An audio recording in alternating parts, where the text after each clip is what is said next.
नमस्कार जोहार, मैं Vijay Laxmi Sinha the progress of Jharkhand की रिपोर्टर एक बार पुनः ज्ञान सरोवर में एक प्रेरक कहानी लेकर उपस्थित हुई हूँ। कहानी का शीर्षक है ठंडी रोटी। एक समय की बात है, एक माँ अपने पुत्र का विवाह कर देती है। विवाह हो जाने के पश्चात भी उसका पुत्र कोई काम नहीं करता है। वह बिल्कुल निकम्मे की तरह रहता है, कोई भी काम में रुचि नहीं लेता है। उसकी माँ एक उपाय करती है। जब भी उसे खाना देती है तो बोलती थी, ले बेटा ठंडी रोटी खा ले। उसके पुत्र को लगता था खाना तो अच्छा खासा गर्म है, फिर भी मेरी माँ क्यों बोलती है ठंडी रोटी खा ले। लेकिन वह माँ से कोई सवाल नहीं करता था और माँ भी जब भी उसे खाना देती थी तो बोलती थी ठंडी रोटी खा ले। एक बार उसकी माँ को बाहर जाना था तो उसकी पत्नी को बुलाकर, अपने पुत्र की पत्नी को, बहू को बुलाकर बोलती है कि तुम जब मेरे बेटे को, अपने पति को जब खाना दोगी तो बोलना कि खाना परोसने के समय बोलना कि आप ठंडी रोटी खा लीजिए। बहू बोली, ठीक है माँ जी, मैं ऐसा ही करूँगी।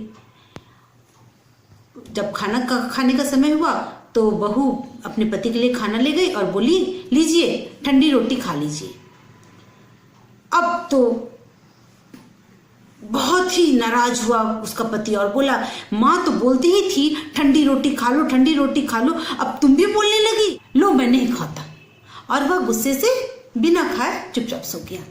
जब माँ बाहर से आई तो पूछी, क्या तुमने खाना मेरे पुत्र को खाना दिया था? तो बोली, हाँ, लेकिन वो तो नाराज हो गए। जैसे मैंने कहा ठंडी रोटी खा लो, वो बिल्कुल नाराज हो गए और जाकर सो गए। माँ गई और अपने पुत्र से बोली कि तुमने खाना क्यों नहीं खाया? तो बोला, माँ क्या करता मैं, तुम भी जब खाना देती हो तो बोलती हो ठंडी रोटी खा लो, और जब इसने आज मुझे खाना दिया तो भी इसने यही कहा कि ठंडी रोटी खा लो। जबकि रोटी गर्म होता है, दाल सब्जियां सभी गर्म थे, फिर भी तो आप क्या बोलती क्यों है ठंडी रोटी खा लो, इसका क्या मतलब है? माँ बोली, ठंडी रोटी का मतलब क्या होता है बेटा, तुम ही बताओ।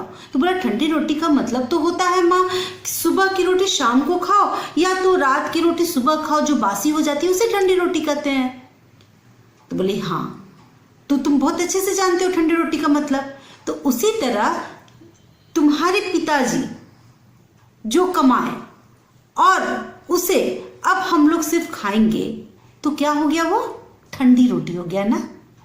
और अगर तुम जो कमा के लाओगे और उसे उस कमाई से जो खाना बनेगा तो वो कैसा रहेगा, गरम रोटी, है ना।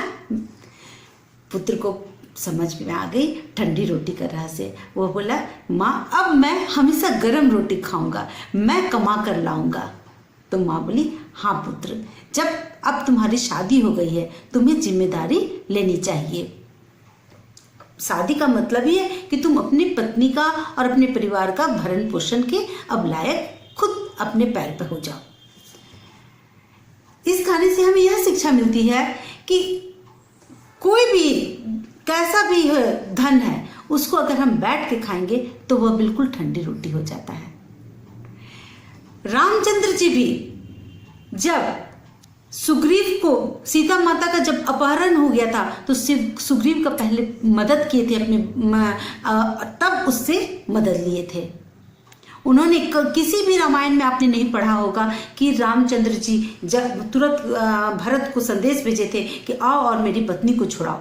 वो जानते थे ये मेरी पत्नी है, इसकी रक्षा करना मेरा धर्म है।